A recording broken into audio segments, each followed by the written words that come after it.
Now this conference can really start. And I'm extremely happy that Chels Marshall is here. We met, I think, 2 months ago, 1.5 months ago. And it was quite interesting, our conversation. Because talking about history, talking about relationships, talking about sustainability, we were stepping kind of beyond what everyone thinks sustainability is. And that brought me immediately to the question, Chels, do you want to give the opening address to this conference? And she very happily accepted that, so that's fantastic that she's here. There is a disclaimer, but you will see that later. I won't go into that. I hope you enjoy her talk and enjoy what she has to tell you. I will put your presentation on. And Chels is a lot of things at the same time.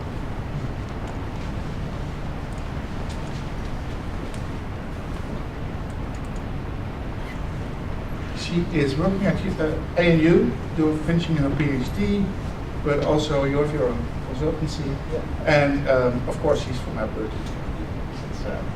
That's the main reason, maybe even, why she's standing here.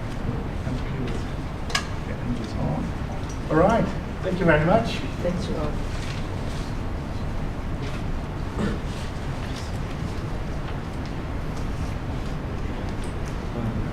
All right.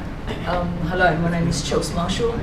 I'm a Gumbaynggirr woman. I'm from the north coast of New South Wales. I'm a cultural ecologist. I'm an advocate for intelligence, and I'm a mother. So Rob, it was a very interesting conversation Rob and I had in a cafe just down the road. And here I am today. I tend to say yes to lots of things. So don't get deterred by the title. But basically you guys have heard of the term sustainability. So today I'm hoping that I give you a different perspective on sustainability and a perspective from an Indigenous paradigm. So part of this presentation contains some of the stuff from my PhD, which also involves some communities in New Zealand and Fiji. So I just ask that people sort of ease off on the photographing of some of the charts and stuff. I always like to start my presentations with a warning. This one is probably the wrong warning because it should have actually been a PG because I'd be very interested after how you guys go off and explain to your children what sustainability is and how we're dealing with sustainability globally. So it should have had a PG. But some of the concepts might be a little bit sort of out there. But yeah, I know that you guys are ready for it. Because that's why this is called smart and sustainable. Yeah? So, I'm sure all you guys know this, but sustainability defined stems from that concept which became common language at the world's first Earth Summit in Rio in 1992. There's lots of definitions to sustainability, but the common one tends to be that development meets the needs of the present without compromising the ability of future generations to meet their own needs. That's essentially what it is. There's no universally agreed definition on what sustainability means. It tends to change depending on where you are and what governance system you're working in.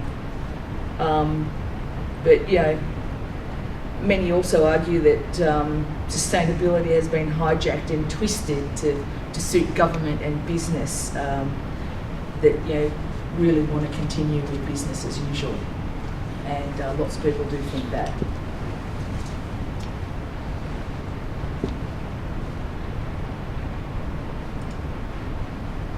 So that's just an example of some of the quotes that constitute sustainable development and sustainability. I'm sure you guys will go through this. Some of you might even wrote these quotes. So yeah, it's pretty sort of all really the same thing. It's, we're looking at basically not overdoing things and being extravagant in our living experience, not taking away from future generations their privilege and their right to have those things. Yeah? Do you guys remember this? I certainly do. So, being an ecologist, I like to think that I'm pretty in tune with what's happening globally and in Australia with our environment. At the moment, we're basically trying to manage a crisis point. And that crisis point is from increased population, some of our human-induced climate change issues, and basically people continually standing down and letting our governments drive an economically based global market.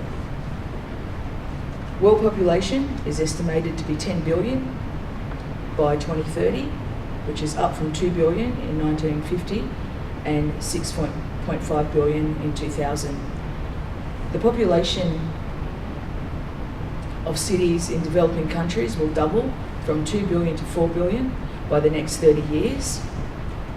To prevent people from living in slums, developing nations must every week between now and 2036 create the equivalent of a city capable of housing 1 million people. Water is even more problematic than land. 1 person in 5 has no access to potable water. North America's largest aquifer, the Olongala, is being depleted at a rate of 12 billion cubic metres per year. Between 1991 and 1996, the water table beneath the North China Plain fell by an average of 1.5 metres a year. The Aral Sea in Central Asia, once the world's 4th largest inland sea and one of its most fertile regions, is now a toxic desert. Land disputes infects the social fabric of many nations.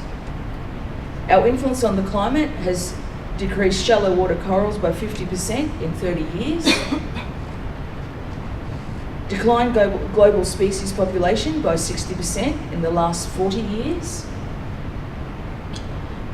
Those who are in power continue to gamble on our future. We have cleared 46% of the planet's forests. We continue to become accustomed to biodiversity and species loss. We have cleared 20% of the Amazon rainforest in the last 30 years. The technology to live on another planet is still 60 to 200 years away. This small part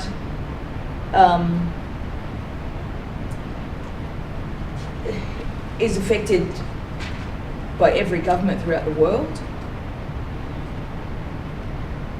We continue to have earthquakes, tsunamis, cyclones, hurricanes, and other disasters. Human conflict and war also adds to these challenges. Of all the mammals on the earth, 96% of them are livestock and humans. There's only 4% of wild animals that remain.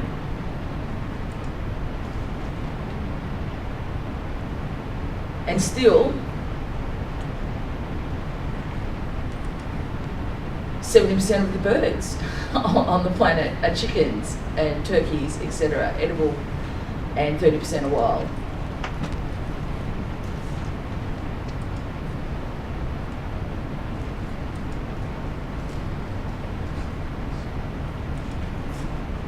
We're basically consuming the resources for 1.6 planets. We don't have the 0.6. And still we aspire to the top of an economically driven society. And there's our evolution. I did replace that last guy's head with Donald Trump, but oh, there he is. Yeah, that's why I like it. And that's our leaders. I'll let you all have a breath to recover from that. When I did, it was pretty devo. Oh my God. So, with that, let's consider the following key environmental indicators since 1970. So, as I said, humanity's ecological footprint has exceeded the Earth's capacity and has risen to the point where we need 1.6 planets to be able to provide those resources sustainably. The biodiversity index has fallen by 50% as the populations of other species continue to decline. Not humans. Yeah, we're there. Oh, driving forward. Greenhouse gas emissions that drive climate change have almost doubled, while the impacts of climate change are becoming increasingly apparent. I believe you guys had some really intense storm last week. That was pretty epic. And probably a month before that, and a month before that, and a week before that. And the world has lost more than 48% of tropical and subtropical rainforests. And you guys all know we need oxygen to breathe, yeah? Yeah? Everyone still knows that? Cool. So, 25 years of the stain. So it's been 25 years since we first came up with this concept of incorporating sustainability into economy, environment, our social system, etc. So a number of studies have been done on, why are we still seeing all that devastation? Why are we still feeling like, there's still a long way to go? Why are we still having things like this where we have to educate and struggle to move things along? So what came out of this study was that there were three main issues that essentially were the stain, the brown stain on sustainability. Economic, political, and the communication associated with it. So the economic failures stem from the basic problem that environmentally damaging activities are financially rewarded. A forest is usually worth more money after it's cut down, which seems ridiculous. And it's a problem for countries that are transitioning into a market-based economy, because they almost feel that these precious resources that they have, they need to sacrifice them to be on that equity with a world global market. Political failures from governments that can't or won't implement effective policies, often because large extractive industries like mining are dominant players in an economy, and they see themselves having the most to lose. This occurs in developed and developing countries. But obviously in developing countries, which is more your Indigenous orientated people, it's a lot more difficult because then it leads to a lot more social and emotional issues. And communication. So the communication failures on poor consultation or community involvement in these policy processes, and then the opposition and the things around mistrust of where people think that they're going to lose their job and their whole world is going to crumble down because people are putting more effort into the environment. So it's really interesting that this 2 decades on the other side of the Rio summit, we're basically reaching this tipping point. So I asked the question to myself, well, sustainable from whose perspective?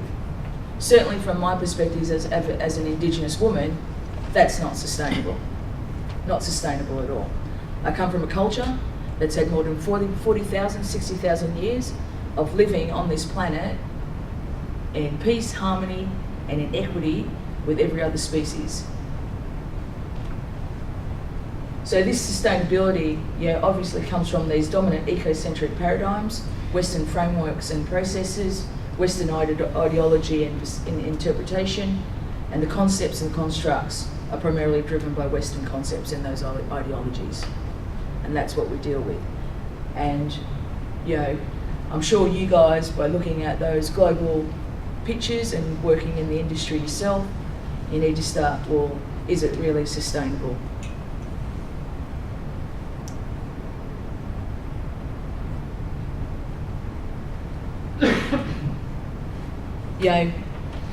This stain, did I spell permanent right? I did this morning at 4:30. Maybe not. Is the stain permanent? And that essentially is up to people like you and I. Are we going to let this smear continue running through the realm of our existence? And I hope that the answer is no. So basically there's a few issues involved in it, which means governments providing financial incentives to eco-efficient production, and voting for politicians that have the courage to stand up and fight for these sort of things, and then rewarding those that are entering into eco-friendly behaviour and design and development. Second is that our governments need to provide a viable transition pathway for some of these industries that have got this culture and this history of unsustainable activities, dressed up as sustainability. And finally, leaders in all sectors need to be convinced of the seriousness of the declining state of the environment, and that is unsustainable. We are living unsustainably. We are operating unsustainably. So,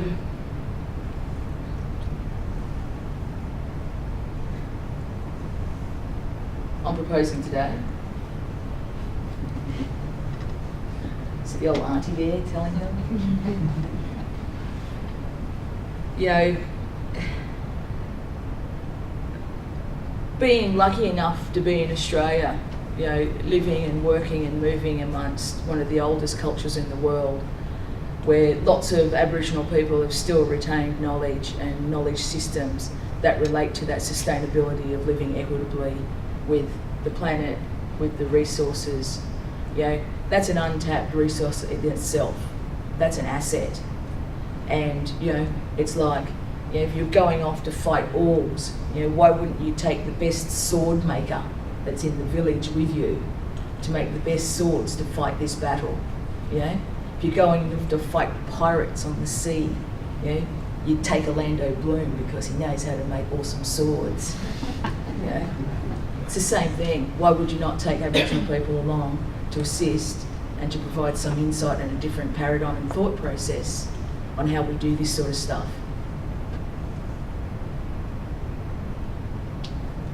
And then I asked myself, okay, what? And I rang up a few friends. I'm very good at dialing a friend. I do that a lot. So I dialed a few friends. I said, what would an Indigenous interpretation of sustainability look like? One person sent back that awesome photo. I thought, that sums it up. Little Aboriginal boy with a cute little wombat, which definitely, is a thought. There's more to that picture than meets the eye. I, for one, am an advocate for making our native wildlife our pets. At the moment, we spend billions and billions of dollars in industry, factories, etc., facilitating families to have 3 and 4 dogs and 2 cats, and that also drains the planet. A lot of people don't think about that rationale. They say, I come from a family of 4, plus your 2 dogs and your bird. It all adds up in the end.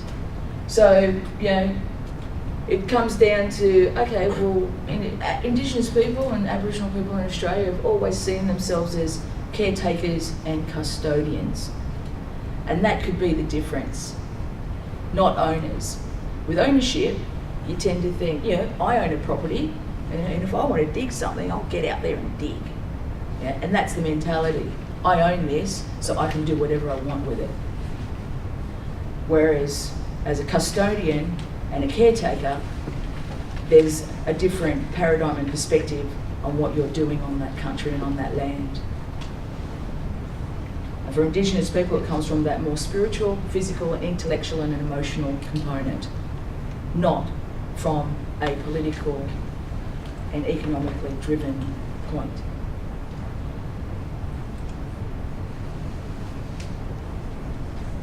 So essentially, the whole sustainable development seems to be void of cultural dimension, in my opinion. And the established societal values and beliefs are not representative of Aboriginal people. Because I, for one, know that lots of Aboriginal people in Australia are very upset, very saddened when their country is ripped up or taken apart for development. And some of you guys probably know that as well because you've had to sit in meetings, etc. So it requires knowledge and understanding of Aboriginal people's cultures, values and belief systems.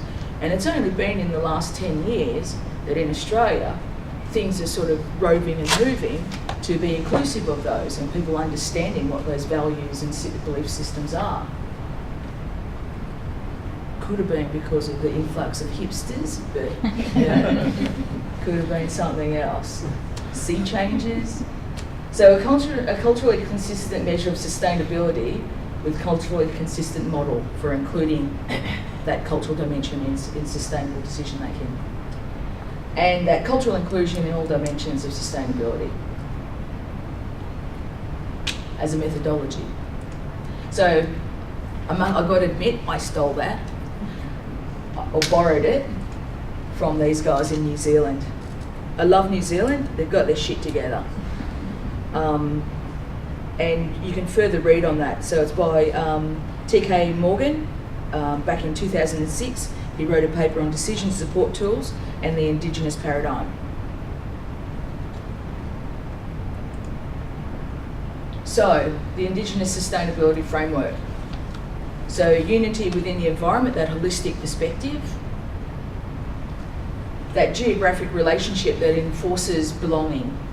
So, I have been in Sydney a bit, and that's when I first met Rob because I was down here looking at the Department of Planning's OCA spatial database. The endurance over many generations, so things that are designed and developed to withstand time. So we only have to use one resource once. And development of distinctive culture, so that identity. Australia's a little bit sort of messed up when it comes to cultural identity. A system of knowledge and sustainability and the language that is associated to that. So you guys know that there's many different languages throughout Australia and each has its own meaning. So here's the other issue you guys and everyone needs to be dealing with, is how smart are we when it comes to sustainability and climate change.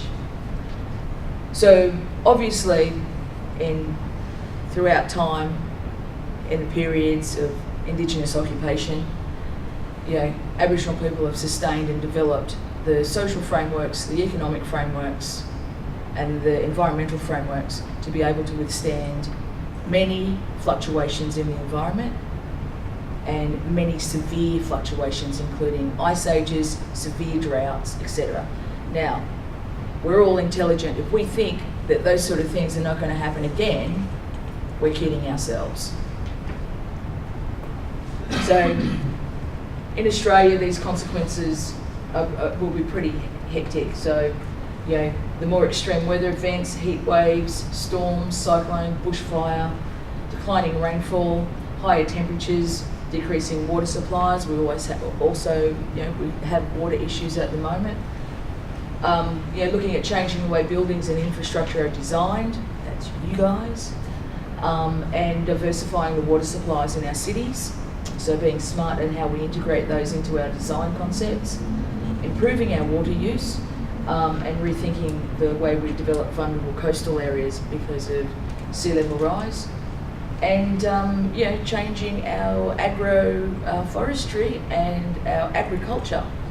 Australia is historically and a dry continent. Not many people realise that, but 70% of Australia's interior is desert and dry land, and only 30% is the green sort of belt around the coastline that has more and more demand and being hammered even as we speak. So the decisions we make today are obviously really important ones. We need to have a look at some different tools in our toolbox. We can't keep going the way we're going because obviously it doesn't work and it's not working. So we need to up it. What's that saying? Step up or step off? It's time to step up. By incorporating these options in Indigenous knowledge, and the social networks, we can sort of look at rendering resilience in the face of these changes.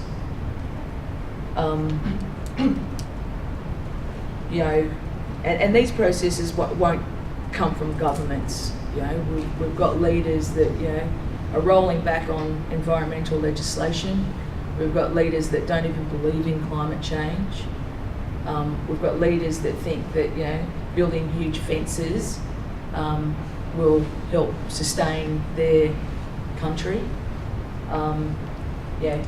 We need to start moving away from that and start getting a little bit more intelligence.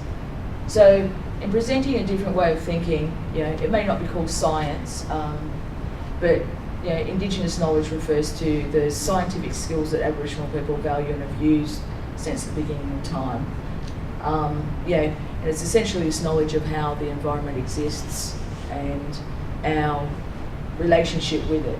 It embodies a process of eco-centric perspectives and knowledge systems of environmental indicators and familiarity. So you have an intimate relationship with the environment, the landscape around you. This includes, these connective systems to the earth, and involves all components of these cyclic systems. So this basically looks at, moving out of that egocentric consciousness in seeing, being and doing, into a more nature-based and nature-focused perspective. So moving us from the top of that pyramid and including us in a holistic cyclic framework. I wanted to show you this, but before I show you that, I'll show you this. So this is where I grew up. I was lucky enough to live there while I was little and right up until now. That's where I work.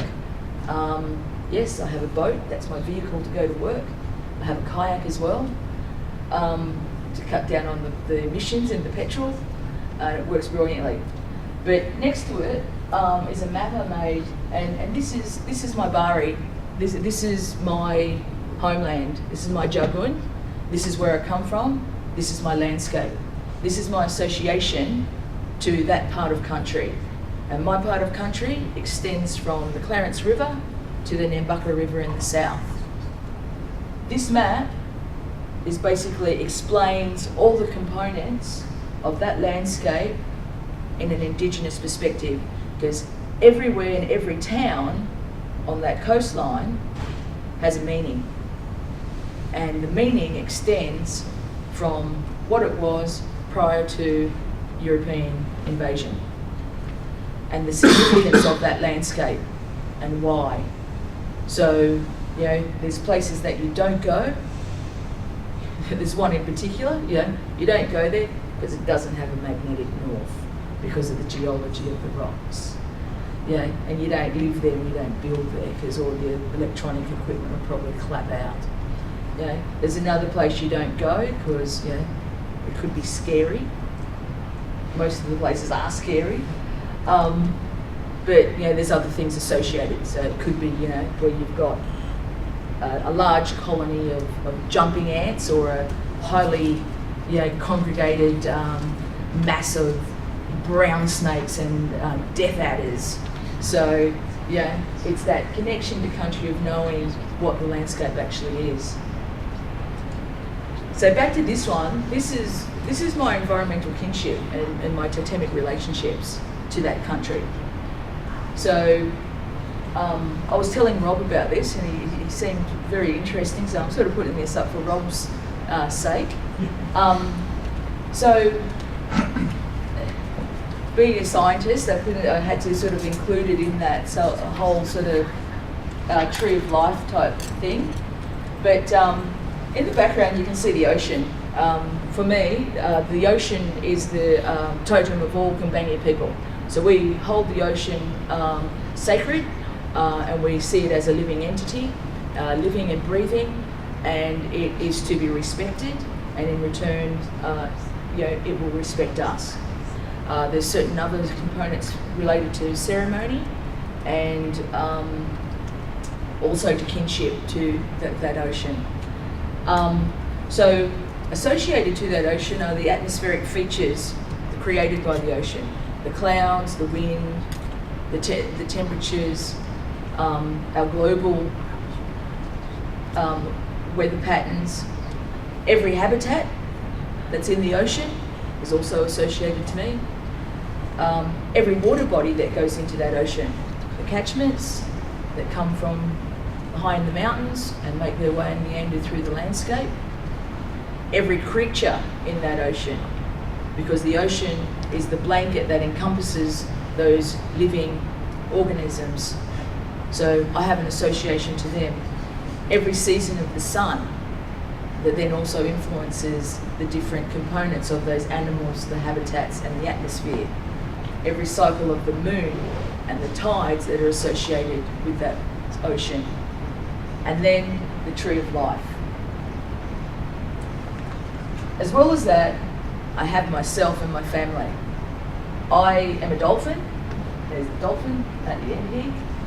I come from a family of fish. My family's totem is the red bass that lives in the ocean and reef system. I have cousins that are sharks and whales and other dolphins. I have a daughter who's a frog. I have a father who's a bat. And I have cousins who are birds. And as it moves along, all these things, have other cousins who are carpet snakes. As it moves along, you can see the tree gets bigger, and I could only fit so much on that slide, but it then starts to extend out.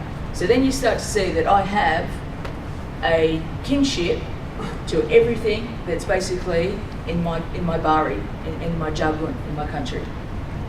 And the associations then from the stories that come with all these other things to do with the ocean that then also influence the vegetation and the biodiversity on the land.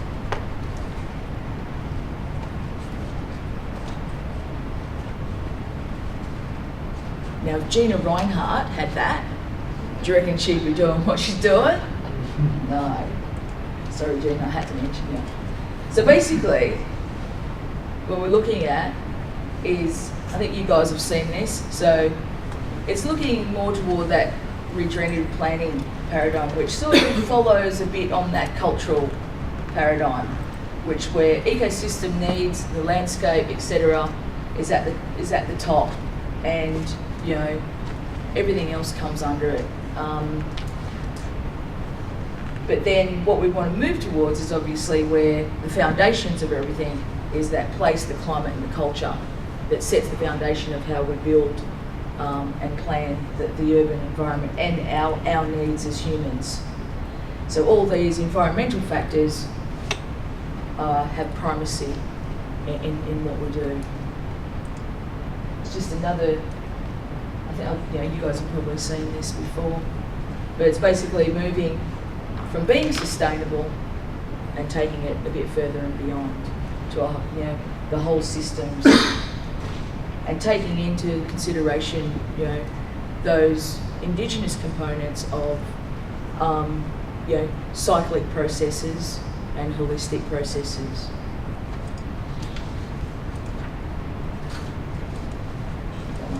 That's the end, is it?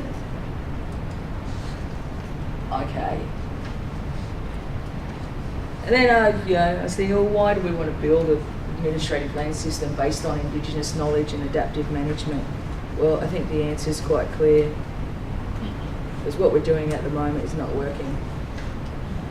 For some, they might think it's brilliant, it's fantastic, it's the best thing since sliced bread, but definitely not from an Indigenous perspective.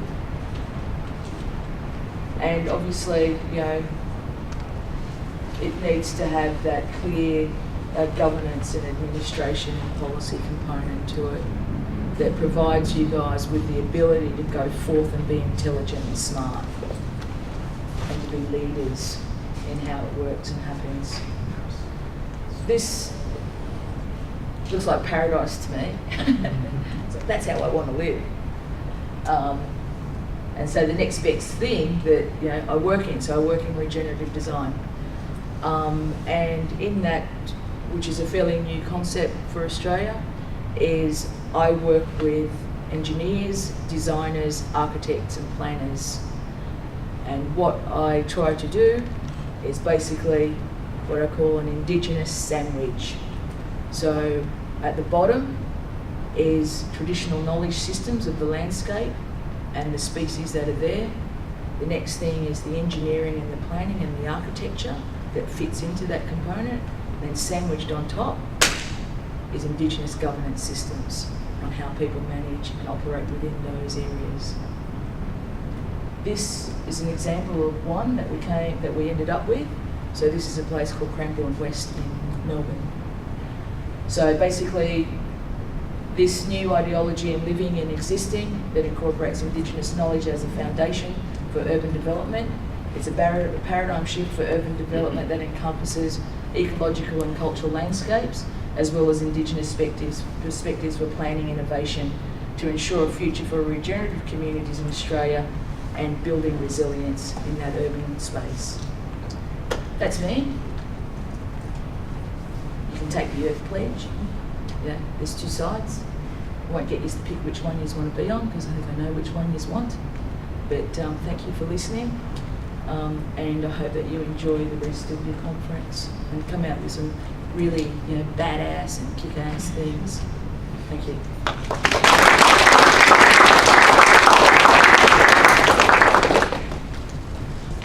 Well, thank you, Chels.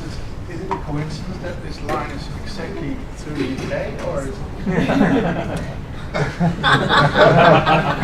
Hold in the balance. Thank you very much. It's fantastic. No worries, man. Thank you. We've got time for some, if you want to ask some questions or have some thoughts on the story Chels tells us. Maybe it requires some more time of sinking in, because there's so much stuff in there that you easily go over probably, but when you start realizing what it means, you probably need to act completely different than you did before, and that may take some more time. I don't know. Yeah, I also DJ, and I sort of tried to take his on the same sort of pattern as when I DJ. I sort of started low and went into a high and then sort of brought you back down. I thought that would work. Yeah. So I'm not relieved. Thank you very much. For you just to say thank you. It's like open thing at IKEA. Whatever you want to do with it, I just use it as your best competence as possible. Thank you. Thank you very much, Chels. Fantastic.